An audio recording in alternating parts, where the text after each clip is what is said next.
walking around Latin America for the past 9 years. During this time, he's covered 34,000 kilometres across 21 countries.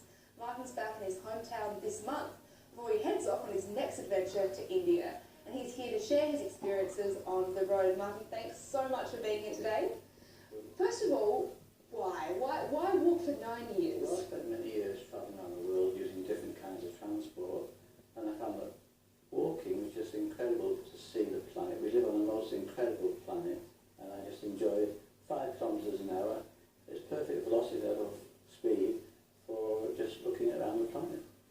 During all that time, the 34,000 kilometres of walking, what have you discovered in this region, part of the world? Well, I'm just very now worried about the environment and what we're doing with the plastic was one thing, and how it's going into the rivers and it's on the beaches everywhere, and how we're actually treating the planet. The contamination is incredible. What have you seen? I mean, what have you physically sort of seen happening in South America? Well, they're using plastic without any consciousness really, and it's overused, but there's nowhere to recycle it, so it's only going to end up in the streets, in the rivers, on the beaches, and that is the crime. It's a crime. You've been capturing it on film as you go, and we can see here on the screen at the moment, that's you, I think, on the border, is that right? That's right. This was on the border between Peru and Ecuador, and you can see the difference between the two countries. Now this is in Chile. This was my hometown for a while in Chile, and I came back 3 years later after my walk around Chile and Argentina to find this. This is by the ocean. Now this shot here.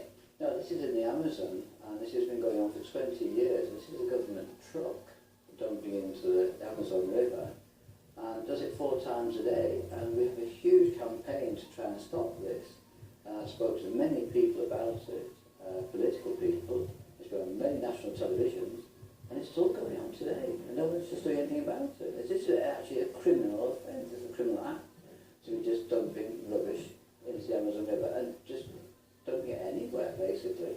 When you saw that rubbish being poured in that first time you filmed that, were you just gobsmacked? I was, because I couldn't actually believe it was going to happen, because honestly when I was there I thought the truck was just going to go past me, which it did. I couldn't believe it was reversing. I could see what's going to happen. And my words were, say goodbye to your children, because I said this is your future of your children, and that's my words. I said, you can't believe what's actually happening. When you've been talking to schools and politicians and, trying to spread the word and spread the awareness about the issue, what's the response been? Well, this is it. It's very important. So I'm going to continue on, because the more people don't do anything about it, the more I want to try and push the point. And it's frightening. It really is frightening from what I'm seeing. And a lack of consciousness. People just don't care anymore. I don't know what's happening around the world, but it's not just in Latin America. It's everywhere I go. People just don't seem to be conscious of their actions and their attitude. Just don't care about the planet. And what worries is they don't care about the future of their own children, and that's a big worry. Do you have the most memorable moment of the 9 years in the area? Well, there's many moments of experiences, but if we take a subject like food, I stayed with a family, and the wife was up at 4 o'clock in the morning to spend 4 hours to cook my breakfast, and she cooked a crocodile. And that's the first time I ever had a crocodile, and it was gorgeous. And I said how much I liked it. She said, "We can't leave today, then you have to stay, because I'm going to cook you dinner." And she took me to the refrigerator and brought out a monkey. Oh my and that's what I was having for my evening meal. So, I mean, there's many different experiences, so we just depend on what subject you ask. There's so many, and it's just a wonderful time. And I recommend it to anybody to take time out. I mean, I've met many young people doing the same thing, but they're rushing around the world.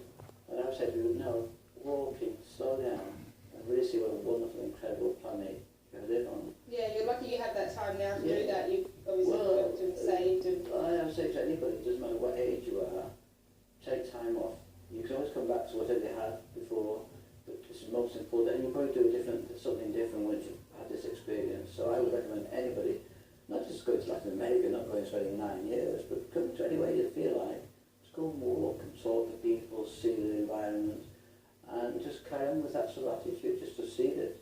And give me a little snapshot of what's next. You're off to India. Well, exactly. I bought a recumbent bicycle, which is sort of quite different, because I have 2 wheels at the front and 1 at the back. I'm going to do the same all through Europe, taking videos and photos of what we're doing to the environment and what the solutions are. And I hope they go through to India, then on to Australia, back to South America, if possible, and start a complete world tour again on this bicycle. All on wheels. All on wheels this time. Sounds amazing. Well, it's really interesting to hear what you've been doing and obviously spreading awareness about the pollution that is going on in the world. Thank you so much for joining us today. It's been really great to talk to you.